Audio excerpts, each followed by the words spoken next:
Hello everybody, and I'm back today with Mary Tillson. Hello Mary. Hi everybody, hello. So let me remind you, Mary is our head of momentum. She works in executive learning, but works very closely with a lot of our speakers, helping them to develop their content and their presentations. And actually, Mary, this is a really selfish session now because it's all about me. And Okay. I've just been booked to speak for the first time ever. Which will sound a bit odd to people in the group because people in the group are speakers, but obviously I'm normally a speaker bureau. I'm happy with my topic area because it's about speaker bureaus, but I actually don't know where to start. Can you help? Yeah, gosh, okay, that's really exciting. Good for you. Okay, I think the very first place to start with is, and for me this is really key, and this is what makes the difference between a successful event for the audience as opposed to for the speaker, is take responsibility for your audience. So in your thinking is all about, to begin with, the audience, okay? And I mean, I've sat through, I don't know how many speaking events, presentations, for years I've sat through them. And there is a huge difference. I mean, 80% are known to be really hard work for the audience. 20% are very inspiring and very engaging, and the audience are with you emotionally and actually there. And the biggest single difference is, and there are many techniques, but the first starting point is take responsibility for your audience. So if you kind of mentally bank that will shift everything about how you go about, how you pull the piece together. Because I hate to tell you this, you, Maria, and anybody else listening in, it's never about you. It is always and has to be about the audience. So that's a good starting place.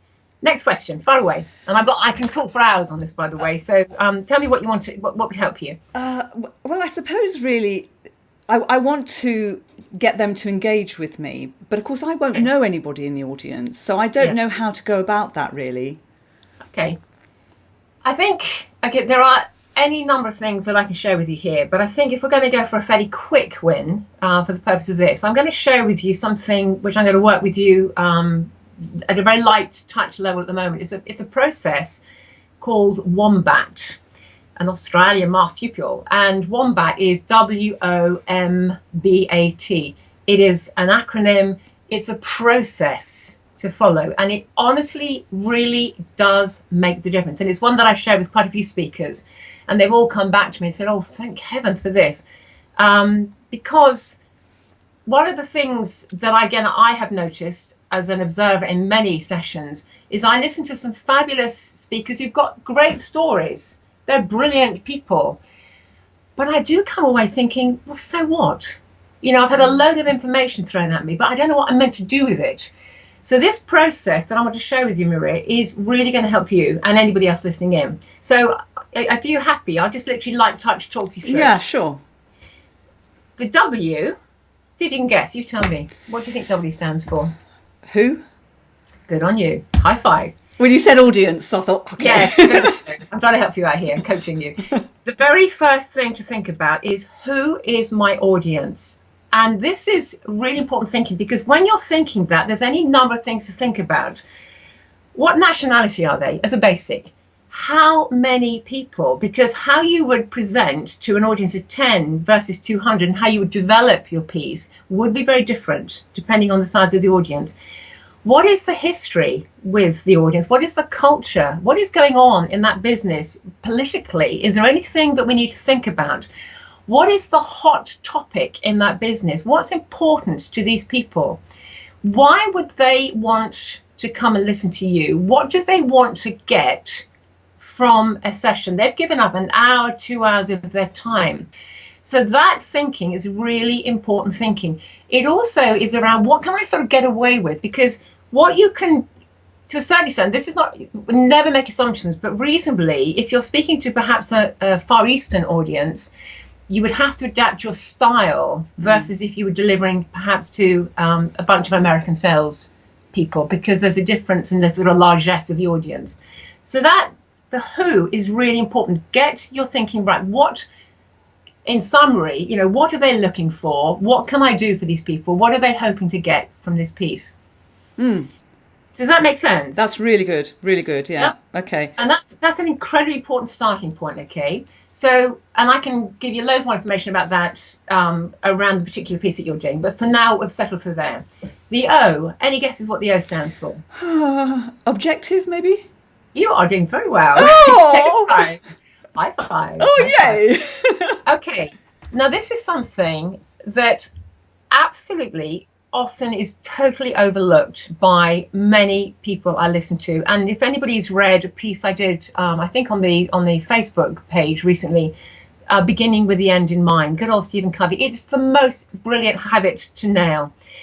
What am I trying to achieve? What is my begin with the end in mind? The key thing in your thinking, Maria, whatever this piece is that you're going to be doing, as a result of my 45 minutes, hour, whatever it is, what do I want my audience thinking, feeling, doing as a result of this piece? So when they leave the conference, the venue, whatever it is that you're presenting at, what do you want to change in them? So often, most people just turn up and deliver a whole load of stuff. The so what factor is not there. So be very clear in your mind, what specifically am I trying to achieve within this session? And this is the old ones are the best ones, but any objective, and I'm sure most you and others are familiar, have to be SMART, specific, measurable, achievable, realistic, and time-bound. And one of the challenges, again, that can go wrong, Maria, is that you've only got, say, 10 minutes, and the speaker will maybe just try and cram the world into those 10 minutes. You have to be realistic and consider the time you've got. But the objective, what do you want as a result of this piece? What do you want to achieve? Okay. And that is the most important part. And that is the bit that is nearly always missing, which is why it becomes very difficult from the audience perspective to kind of get the so what factor. This is the so what factor.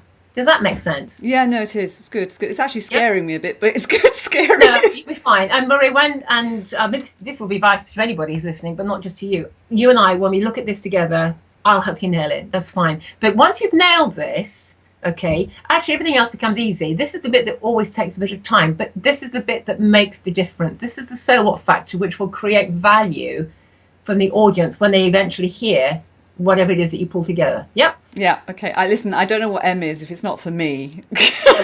Or Mary, the double M with the ending. Actually, it's messages. Ah, of course. This links back to the objective, but when you have decided your objective, you then have to think about what are the areas, the topics, what are the key messages that I want to leave as a legacy for this group? And effectively, the messages become almost your chapter headings, if you like. Now, there's something called the power of three. Some of you may have heard of this. I have no idea who invented it. But, tell them what you're going to tell them, tell them until you've told them, go on, bye. All this business of three. Ideally, you should be looking to structure and develop something with only three key messages, because the audience ability to obtain more is usually diluted once it gets beyond three. You can have 4 or 5, but 3 is a good number. So what you need to think about is once you know who your audience are, you've done your thinking, you know what you're trying to achieve, what 3 key messages do I need to assemble, if you like, or do I want to deliver to this audience to achieve my objective? Most speakers, as with you, Maria, you are a world expert on all things bureau, okay? There is so much stuff that you could talk about, but that's when it gets complicated for the audience, because you might just throw everything at them. No, what are we trying to achieve on this day, with this amount of time, with this audience? What are the 3 key areas? And very definitely, what do I want them to walk away? What are the things, the lasting memory? So that's what the M stands for. So you begin to assemble it. And I'm going to scribble something on a bit of paper, which might be helpful for anybody looking in. But actually, you can simply create. I'm just going to scribble something. I should be humming the music, the art music. Okay, in the middle of a piece of paper, this is called, I think it's called a spider diagram. Just write your objective, whatever your objective is. It was upside down, by the way. Oh, was it? Sorry. Thank you. Okay. And then you simply, this is a very simple technique, okay? Let's do this right up. Sorry, chaps, I'll be very quick on this. 1, 2, 3. Just create a simple image. Can you see that? Yeah. literally all I've done is put the numbers on. But what you would do is put in the middle, you would write your objective. Yeah. Around the edges, you would write your 3 key areas. And the key thing is that each of those messages that you choose to talk about has to achieve your objective. If it doesn't, bin it. Okay. And that all has to be relevant to your audience. Crystal Brilliant. clear? Yeah, brilliant. Okay, so I'm working out how to spell wombat. I think the next letter is B. Well done. Okay. B. What's B for? Beginning? Most people know. We're not ready. Well, we're sort of beginning, but actually most people don't get this one. This is brainstorm. Okay. So what you're going to do now is what your 3 key areas are. You know what you're trying to achieve. And what you now do is you consider each of the message areas that you're going to talk about. You're going to brainstorm, well, what potentially might I want to talk about to achieve the delivery of that message? So what you would do, and this is why this diagram is a very useful tool. It's very simple, okay? But what you would then do is you would just dump, you're not refining, you're just dumping on a bit of paper all the kind of bits and pieces that you potentially, keyword, might want to talk about around each of those topics. And at the moment we're just running completely blind because we haven't got a topic here, but that's okay, I think. So you scribble down, I could talk about this, maybe that, possibly this, possibly that. You give some thought to that. The key thing, and then what you do is you go back over each of these bits of information, and then you think, well, I've only got 45 minutes, I've only got half an hour to achieve all of it. So what you then would do, she says, grabbing another pen. It's like an art class. You then think, actually, that one I'm going to keep, that I'm going to keep, that I'm going to keep, that I'm going to keep, because whilst all those other bits are relevant, the ones in orange, so if you like the key ones, are the ones that are going to achieve the message, deliver the message to help me achieve my objective for this audience on this day. Love it. That's really good. Yeah, really good. Process, okay? What also is brilliant about this is if you are suddenly called upon, as happens all the time, to reduce the length of time because suddenly somebody else has gone over time. Good point. What you've got is this simple summary in front of you. So then you think, okay, let's bin that one. Bin it. Let's just focus on that one. Bin that, focus on that one. It's a very simple way at a glance to shorten if you have to. And if you've been asked to make it longer, you just add other bits in. Oh, I love it. It's really good. Okay, so A must be something to do with sort of, I don't know. Think flowers. What do you do with flowers? Arrange. Yay! Or if you're like me, you just shove them in a vase. Yeah, me too. I'm not very good at that. Sorry, team.